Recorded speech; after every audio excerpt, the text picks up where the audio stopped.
जय श्री सीताराम, राधे राधे, जय श्रीमन नारायण। कैसे हैं आप सब? आशा करता हूं आप सब ठीक ही होंगे।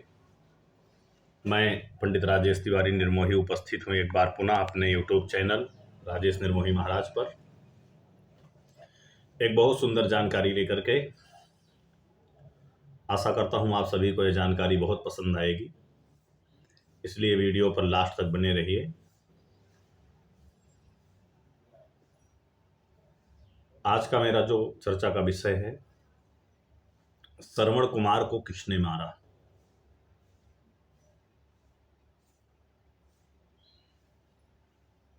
यही आज चर्चा का विषय है। मेरे भाई बहन, जैसा कि लोक विदित है कि राजा दशरथ जी ने श्रवण कुमार का वध किया, उनके बाण से श्रवण कुमार मारा गया।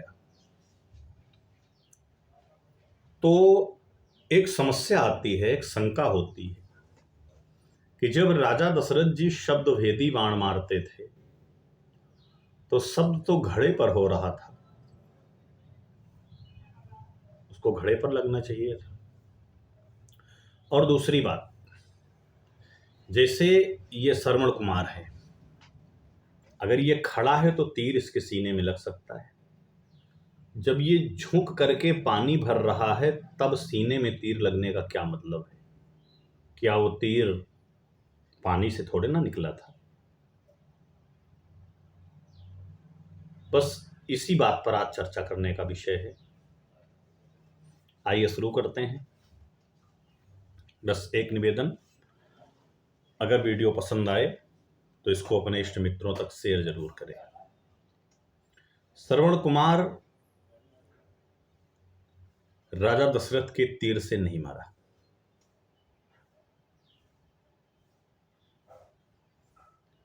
इसके कई उदाहरण हैं, लेकिन ज्यादा नहीं, बस आज आपको बहुत थोड़े में ही संतुष्ट करने का प्रयास करते हैं, क्योंकि वीडियो बहुत ज्यादा लंबा हो जाता है तो आनंद भी नहीं आता।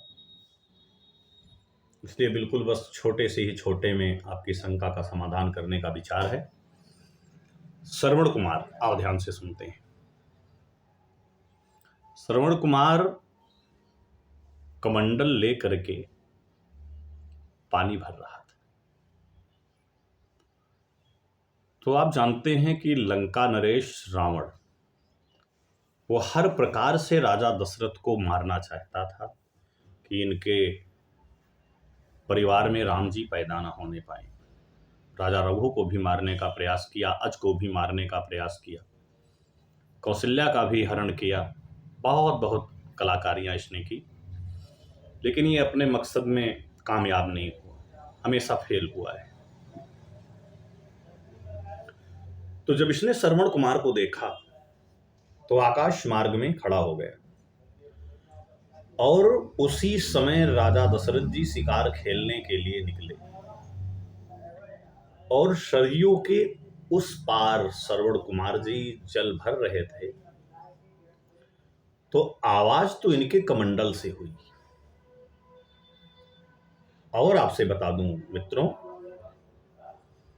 कि आज लोग राइफल का प्रयोग करते हैं, तो राइफल में जो गोली होती है वो बाहर निकल गई तो निकल गई, लेकिन शब्द भेदी बाण अपने लक्ष्य को भेद करके पुनः तर्कस में आ जाता था। विशेष ध्यान देना, बहुत पॉइंट की बात मैं कर रहा हूं।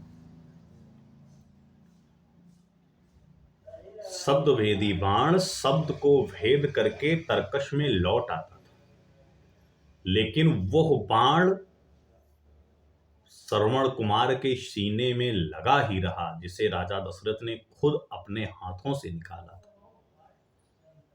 अब आप विचार करना, इसका मतलब वो शब्द भेदी बाण नहीं था। तो किसका बाण था और सीने पर कैसे लगा?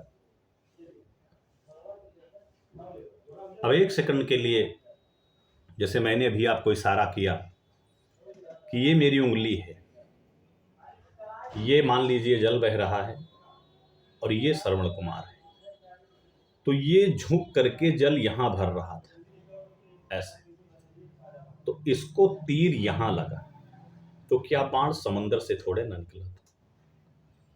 शब्द वेदी बाण शब्द पर लगता है। तो मेरे भाई वो राजा दशरथ का बाण सीधे जाके कमंडल पर लगा और श्रवण कुमार के हाथ से कमंडल छूट गया और वो खड़ा हो गया। और जैसे खड़ा हुआ तैसे ऊपर से लंकापति का बाण आकर के सीने में लग गया। पहले तो जब वो चिल्लाने लगे तो महाराज दशरथ भी हताहत हो गए, अरे ये क्या किया मैंने। फिर विचार करने लगे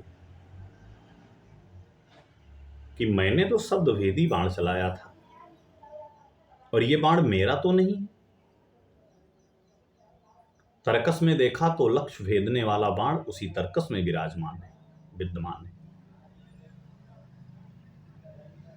तो जिस राजा का तीर होता था प्रायः उस राज्य का राज चिन्ह, जिसे मुहर बोलते हैं, उस तीर पर अंकित होता था। लोग तीर को देखकर ही समझ जाते थे कि किसका तीर है, किस योद्धा का है। तो जब ध्यान से देखा तो वो बाण तो किसी और का है।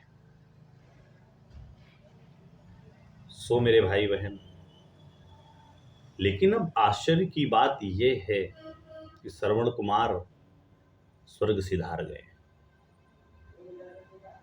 और महाराज दशरथ ये समझ नहीं पाए कि अब मैं क्या करूं क्या नहीं। और उनसे रावण का मकसद ये था कि किसी न किसी तरह से राजा दशरथ को अगर हम नहीं मार पाए तो इनको संत के द्वारा, ब्राह्मण के द्वारा श्रापित करवा दिया जाए। और हो सकता है वो श्राप ऐसा ही हो कि जा तेरे भी परिवार में तुझे पानी देने वाला कोई नहीं बचेगा या कोई होगा ही नहीं। तो जो ब्रह्मा ने लिखा है कि रावण की मौत राम के द्वारा होगी, जब दशरथ जी शापित हो जाएंगे और इनको पुत्र नहीं होंगे तो मेरा भी आगे का रास्ता बिल्कुल निष्कंटक हो जाएगा। लेकिन हुआ कुछ और। जो श्रवण कुमार के माता पिता थे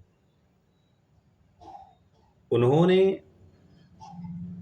राजा दशरथ को यह श्राप दे दिया कि जैसे पुत्र शोक में मैं मर रहा उसी तरह एक दिन पुत्र शोक में तू भी मर जाएगा। यहां पर भी रावण का जो लगाया गया विकल्प है वो फेल हो गया। सो मेरे भाई बहन, श्रवण कुमार जी राजा दशरथ के तीर से नहीं मरे, क्योंकि हमारा आपका निशाना चूक सकता है और शब्द भेदी बाण कभी चूकता नहीं। बहुत सारे महारथी ऐसे थे जो शब्द भेदी बाण चलाया करते थे। अर्जुन का भी नाम शब्द भेद है। 10 नाम में अर्जुन का एक नाम शब्द भेद भी है, क्योंकि वो शब्द भेदी बाण मारते थे।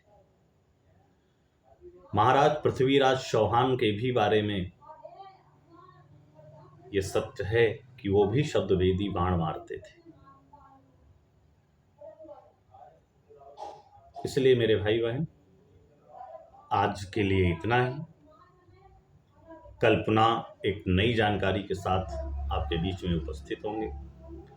तब तक आप लोग हमारे YouTube चैनल राजेश निर्मोही महाराज पर जुड़े रहिए और देखते रहिए, अपना प्यार और दुलार अर्पण करते रहिए।